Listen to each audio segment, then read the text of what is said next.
LA Mayor Antonio Villaraigosa is the target of a recall campaign. A group of former mayoral candidates and grassroots activists are behind the effort. KCAL 9 political reporter Dave Bryan joins us now from Van Nuys with details on this. Dave. Well, Sylvia, Sharon, we're in the Van Nuys City Hall Annex, as you said, where we spoke just a few moments ago to two leaders of a movement called Recall City Hall. It's one of a number of groups that have sprung up in the last few months as a result of the city budget crisis, the DWP rate hike, and what some are calling the fiasco at City Hall. A lot of fingers pointing in terms of who's to blame for this, some of them pointing at the city council, others at Mayor Villaraigosa. On the same day Mayor Antonio Villaraigosa delivered his State of the City address, political activists David Hernandez and Augusto Bassani launched a campaign to recall the mayor.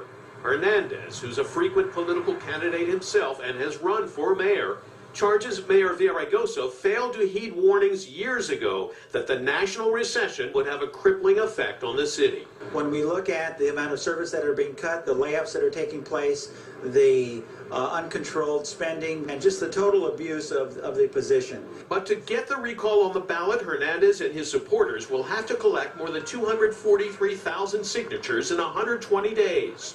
A daunting task under the best of circumstances.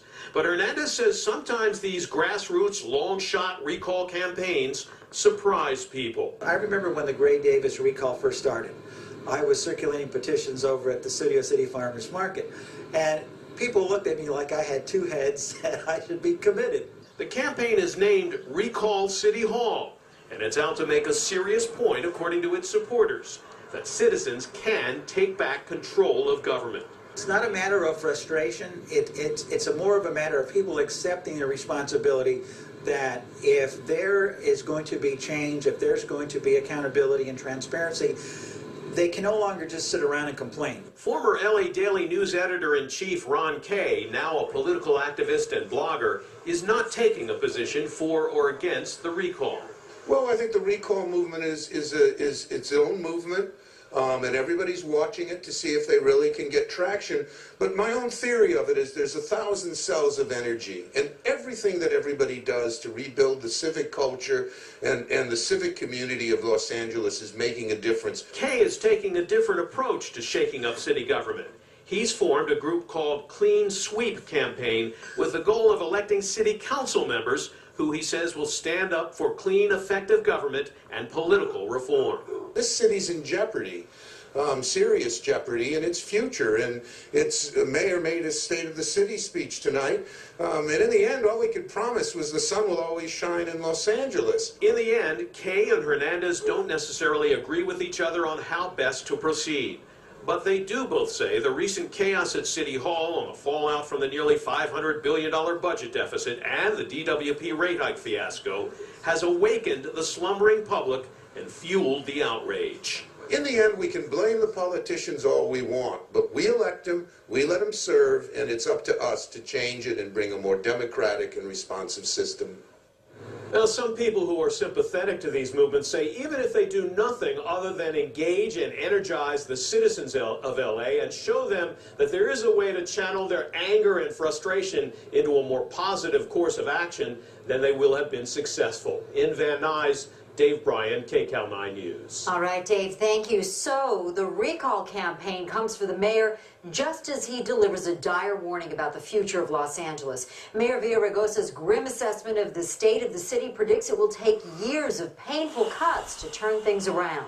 KCAL 9's Mark Coogan has that part of the story from City Hall.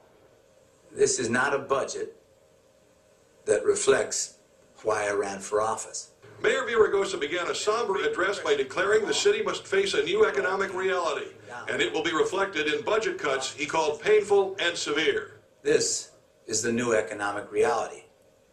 It's pitting the cruel irony of the growing needs of Angelenos against the declining capacity of their own government to answer their needs. The mayor's proposed city budget has a deficit of $485 million. Cuts, including 750 layoffs, save $176 million. Furloughs of up to 26 days save another $63 million. Revenue increases add $154 million to the general fund. One-time expenditures and freezes make up the difference. So, I issue another challenge. The mayor's office, the city council, labor leaders, our city workers, we must all share in the sacrifice to stop the cuts in services and prevent further layoffs. We must all be willing to take cuts in our pay. Begins with me. Despite proposing the layoffs, Mayor Villaraigosa proposed continuing to hire police to keep pace with retirements. But the fire department budget is reduced by 2% through staffing reductions. Union pickets outside had this for the mayor. To me, it's a budget that makes Los Angeles less safe. It's not a public safety budget. You know, I always hear that they're focusing on public safety, but in this case, it's really not. It's taking more firefighters off the street every day.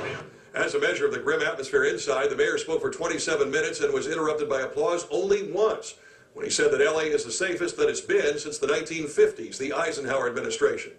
In downtown Los Angeles at the Police Administration Building, Mark Coogan, KCAL 9 News.